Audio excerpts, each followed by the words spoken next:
एक second, justice Amanatullah की बात हो रही थी, मैं आपको एक चीज और दिखाता हूं। एक मैडम है, उनका नाम है मैडम सैयदा हामिद। मैडम सैयदा हामिद क्या थी? इनको कांग्रेस सरकार ने पद्मश्री दिया। इनको इंदिरा गांधी ने प्राइम मिनिस्टर ऑफिस में अपना सेक्रेटरी बनाया। इनको प्लानिंग कमीशन का योजना आयोग का मेंबर बनाया और पद्मश्री दिया। और इनके अब्बा को पद्म भूषण दिया। वो उनका नाम था ख्वाजा गुलाम सैदैन। वो क्या थे? वो हमारे भारत के पहले जो शिक्षा मंत्री थे, मदरसा मंत्री मौलाना आजाद, उनके ये शिक्षा सचिव थे और इनको पद्म भूषण दिया कांग्रेस सरकार ने। और इनके जो मंत्री थे मौलाना आजाद, जो कभी स्कूल कॉलेज ही जाने की जिन्होंने जहमत नहीं उठाई और जो हमारे पहले शिक्षा मंत्री बन गए, उनको तो भारत रत्न ही दे दिया। तो इस लेगेसी से आने वाली महिला सैयदा हामिद क्या कह रही? अच्छा, क्या क्यों नहीं, ये भी समझिए आप। जब से भारत सरकार ने पूरे देश में गली गली बांग्लादेशियों को पकड़ने का अभियान चलाया है और खास तौर से हेमंत बिस्वा शर्मा से बहुत नाराज थे, तो अब इन्होंने ये जो एक ऐसा वर्ग निकल के आया है जिसने ये एक्टिंग करना भी छोड़ दिया, वो ड्रामा भी छोड़ दिया कि ये बांग्लादेशी नहीं भारतीय है। आपको याद होगा हर्ष मंदर जो सोनिया गांधी की किचन कैबिनेट से आते हैं, जो सोनिया गांधी के साथ यूपीए सरकार में नेशनल एडवाइजरी कमेटी में थे, सरकार चला रहे थे।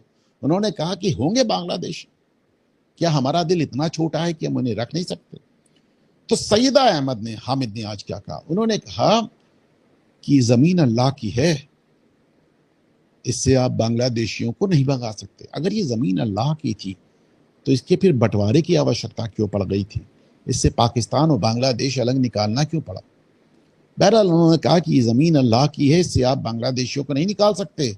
बांग्लादेशियों को यहाँ रहने का, खाने का, हमारी छाती पर मूंग धरने का और वोट देने का हक है। उन्होंने यहां तक कहा कि अगर आप बांग्लादेशियों को निकाल ही रहे हैं तो मैं तो यही कहूंगी कि मुसलमानों के लिए कयामत आ गई। वीडियो देखें। हमारा जिगर सब इस वक्त यहाँ मुसलमानों का जो हाल हो रहा है और उनको बांग्लादेशी, और अच्छा बांग्लादेशी होने में क्या गुनाह है? अरे भाई, बांग्लादेशी भी तो इंसान है। अरे दुनिया इतनी बड़ी है, बांग्लादेशी भी यहाँ हो सकते हैं। किसी का राइट डिप्राइव तो नहीं कर रहे। ये कहना कि उसका राइट डिप्राइव कर रहे हैं, उसका राइट डिप्राइव कर रहे हैं, ये एक बहुत ही, it's a very very troublesome and an extremely mischievous and very detrimental to humanity. अरे इंसान हैं तो why can't human beings, अल्लाह ने ये धरती बनाई है इंसानों के लिए, ये हैवानों के लिए तो नहीं बनाई है, इंसानों के लिए बनाई है। अरे एक इंसान अगर एक ज़मीन पे खड़ा है तो उसको इतनी बुरी तरह से उसको खदेड़ के, और जो मेरे तो एरिया में, मैं तो जामिया मिलिया इस्लामिया में रहती हूँ, वहाँ दिल्ली में, मेरे यहाँ बिल्कुल यही तोड़ फोड़ इविक्शन हो रहे हैं। बिल्कुल ये जो ग्वालपाड़ा में हो रहा है वो जामिया में हो रहा है। यानी एक तरह से एक कयामत है मुसलमानों पे। ये रिटायरमेंट के बाद भी जामिया मिलिया इस्लामिया में रह रही हैं। आप सोचिए जामिया मिलिया इस्लामिया किस तरह के लोगों का गढ़ बन गया है। ये कहते हैं अगर बांग्लादेशी यहाँ आकर आपका हक छीन रहे हैं, ऐसी बात आप करते हैं तो आप शरारत कर रहे हैं, आप बदमाशी कर रहे हैं।